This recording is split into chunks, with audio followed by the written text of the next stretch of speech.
दुनिया के सबसे बड़े चुनाव की शुरुआत हो चुकी है। उठिए, जाइए, बनिए अपने चरण में वोटिंग का हिस्सा, इतिहास का हिस्सा। 3 घंटे होने जा रहे हैं मतदान के। लोकसभा चुनाव के पहले दौर की वोटिंग के लिए कहीं भारी उत्साह नजर आ रहा है, कहीं सुबह सुबह घरों से ज्यादा लोग अभी तक निकले नहीं है। पोलिंग बूथ पर कहीं लंबी कतारें हैं, कहीं इक्का दुक्का लोग वोट देने जा रहे हैं। दिग्गज नेता हैं, केंद्रीय मंत्री, मुख्यमंत्री, सब सुबह सुबह अपने इलाके में वोट डाला है सबने। वोटिंग में बंगाल सबसे आगे है। पहले 2 घंटे में 15% मतदान वहां पर दर्ज किया गया। यूपी, एमपी, त्रिपुरा में भी मतदान की रफ्तार ठीक है। बिहार में 4 सीटों पर चुनाव है। जमुई में 9% से ज्यादा वोट पड़े हैं। नवादा में 7 और औरंगाबाद में 6% वोट अभी तक पड़े हैं। 21 राज्यों और केंद्र शासित प्रदेशों में 102 सीटों पर मतदान हो रहा है। जो सारे 7 चरण है उसमें सबसे अधिक संख्या में सीटों पर मतदान इसी चरण में होना है। पश्चिमी यूपी के 8 सीटों पर चुनाव है। राजस्थान की 12 सीटों पर वोटिंग हो रही है। एमपी की 6, बिहार की 6, तमिलनाडु में एक फेज में ही पूरा चुनाव है। आज सारी 39 सीटों पर मतदान वहां पर पूर्ण हो जाएगा। हरिद्वार में हमारे संवाददाता जितेंद्र बहादुर सिंह ने स्वामी रामदेव से बातचीत की है। वोटर भी हैं वहां के। हरिद्वार में आज पहले चरण में मतदान डाला जा रहा है, देखिए।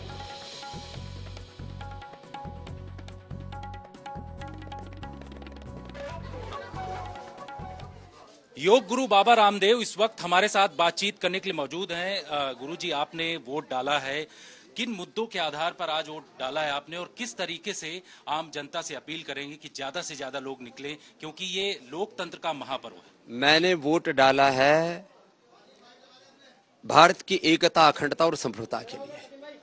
शिक्षा की आजादी, चिकित्सा की आजादी, आर्थिक, वैचारिक, सांस्कृतिक आजादी, आजादी रोगों से, आजादी नशे से भारत को मिले, इसके लिए मैं रात दिन जीता हूं। और जो मुझे इसके लिए उपयुक्त उम्मीदवार लगता है, मैंने उसके लिए वोट दिया है। और मैं सबसे आह्वान करता हूं, ये वोट देने का अधिकार हमें लाखों वीरों की, वीरांगनाओं की शहादत के बदौलत मिला है, इसलिए सबको वोट देना ही चाहिए।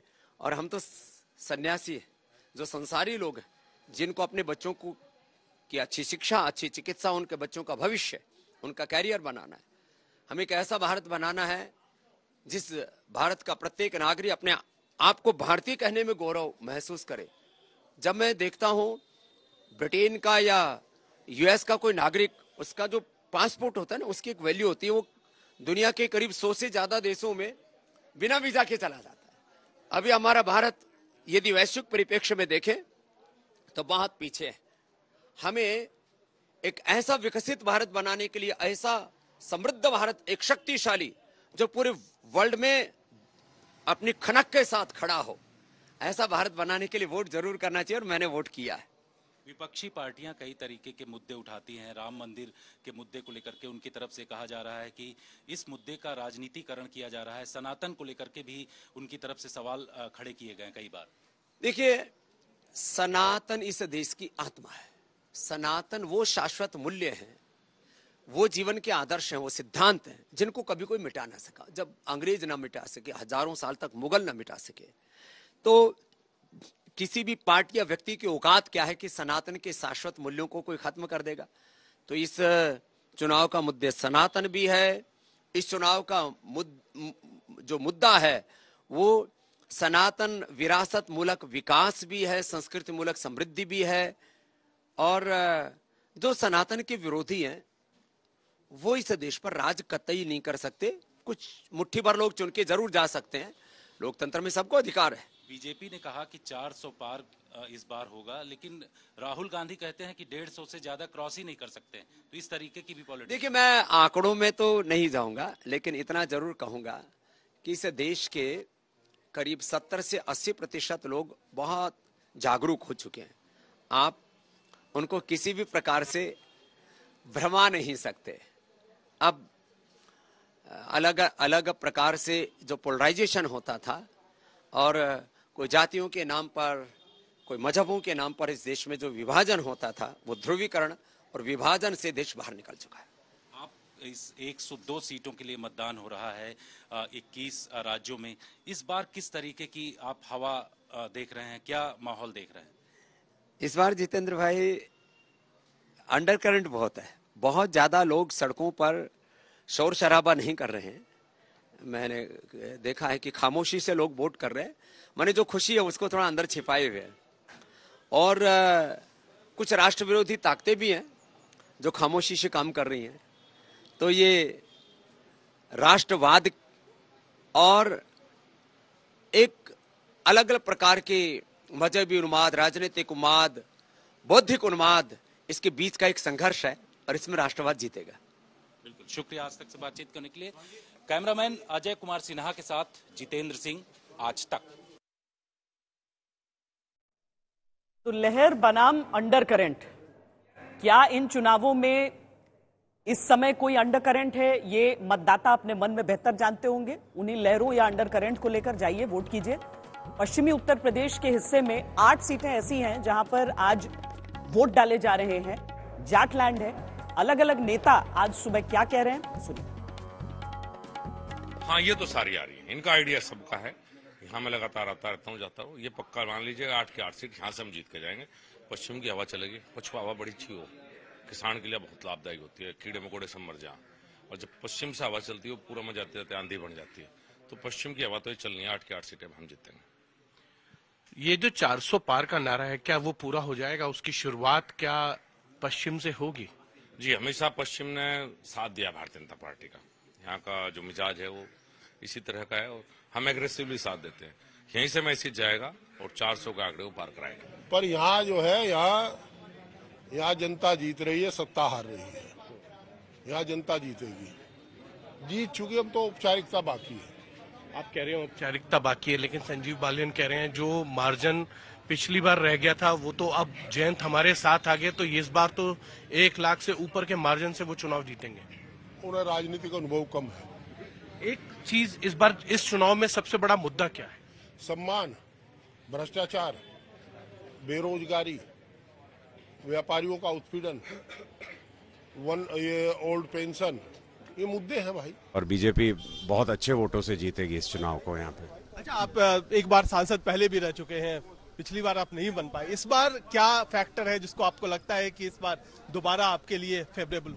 मोदी योगी का सुशासन, वो ये कारण है कि जनता उसको सराह रही है और अक्रॉस कास्ट लाइंस जनता वोट करने वाली है इस बार। मुख्य मुकाबला किससे मानते हैं आप? मैं कोई मुकाबला नहीं है, हम बहुत आगे हैं। फर्स्ट फेज के अंदर बीजेपी बिल्कुल साफ है।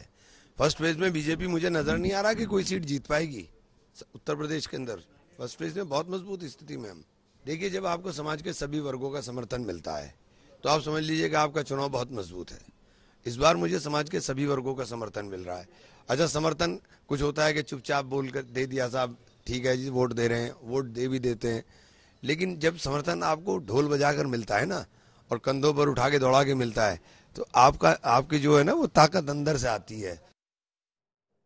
तो इस बार जिस तरीके से चुनाव चल रहे हैं शशि जी, एक सीधे तौर पर हम देखें तो एक जिस लहर की बात की जाती है वो वाकई आपको ऐसे नहीं दिखेगा कि सारा देश एक मुद्दे की बात कर रहा है। हर इलाके में आपको मुद्दे अलग दिखेंगे और इसमें कोई भी पार्टी लीड ले सकती है। इस समय क्या आप इसी तरीके से आंकेंगे चुनाव में? मुझे 2-3 बातें बिल्कुल साफ दिखती हैं। पहली बात यह कि इतने विशाल देश पे सिर्फ एक मुद्दा हो, ये सिर्फ संकट की स्थिति में हो सकता है। सामान्य दिनों में मुद्दे यकीनन अलग अलग होंगे, अलग अलग सोच होंगे और अलग अलग पार्टियों के प्रति, अलग अलग नेताओं के प्रति उनका अनुराग, विराग, अनुग्रह और विग्रह होगा। लेकिन मैं कुछ बातें फील करता हूँ।